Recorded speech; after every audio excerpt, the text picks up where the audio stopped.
Have you ever wanted to create an ideal gear build in Splatoon? If you have, you know the absolute pain of grinding ability chunks for hours on end to get what you want. The gear system is an outlier in progression because Splatoon has no grind aspect in order to progress. That is, besides ability chunks, of course. I think it's time we propose a more ideal system. If you don't pay attention to the Splatoon community on Twitter, there's recently been a major argument over the gear system and cheating. I'm going to go over this discussion, give my perspective on it, and then give an opinion on how we can fix the gear system. All the way back in Splatoon 1, there was a tool known as Splat Hacks, and it was a tool you could use to make your own gear builds because Splatoon 1's gear system was entirely random. If you played, you know the pain. But it was because of that modding gear was not really frowned upon back then. But let's jump to present times, because people really don't like this stuff anymore.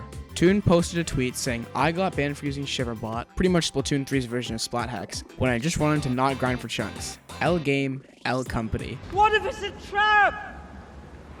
Turn around and do not come back.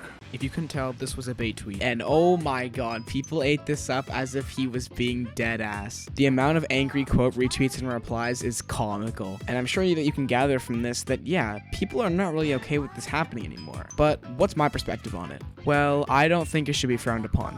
What did he just say? The amount of hours you have to take out of your life just to be able to play a weapon you want is extremely stupid. I know main power-up isn't a thing anymore, but back in Splatoon 2, if you wanted to play Bamboozler well, you were pretty much forced to go out and grind a set of MPU gear. I'm not saying you need a perfect gear build for every weapon you play, but things like Splatlings massively benefit from run speed, same with blasters with intensify action for jump accuracy. Having to hop into Salmon Run for hours in the hopes of getting the chunks you need, or popping drink tickets and wasting your life away grinding in Turf War is awful. Don't get me wrong, I do understand why people would be mad about this, because they had to grind for chunks and other people just hacked them, or people are just against hacking and gaming in general, and again, nothing wrong with that. But I don't mind it since it doesn't really give an unfair advantage like most other hacks do. It's just a time saver, because hacking is multiple spectrums, not just blatant aimbot and wall hacks. In fact, most of the only people who agree with my take happen to be most of the Splatoon 1 players and competitive players, because gear isn't a major thing until you begin to reach high levels of play. Around S+, you begin to take gear a lot more seriously because you're getting to the point where you'll be able to utilize its effects even better. If you want a little bit more of a read on this, I highly suggest this Twitter thread. I'll leave it in the description.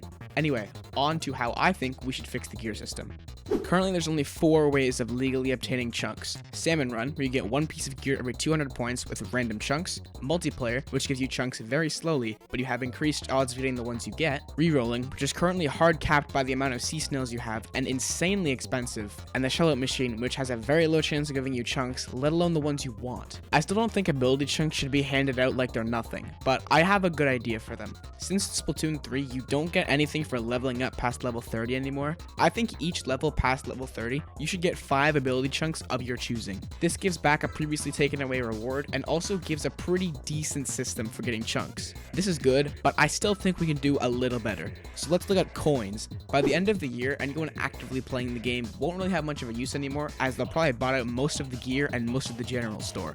So 50k coins, you get 10 of whatever chunk you want. If this system was put in place, chunks would be something that you can always get when you need, instead of having to go out of your way to get them, because you'll already have a decent amount of coins accumulated, and you level up relatively often. But as always with my videos, this is just what I think. If you think chunks should be hacked in, that's fine. If you don't, again, that's fine. But I think most of us will agree that you should probably be able to get gear a little bit faster than right now. If you enjoyed this video, I highly suggest you watch my video about if Splatoon 3 needs more support. It's also about the current state of the game. Anyway, thank you so much for watching this video. Next week's video should revolve around plastic. That's all the hint I'm giving you. Sorry for another short video, by the way. My big project has been pushed back a little bit. See you guys.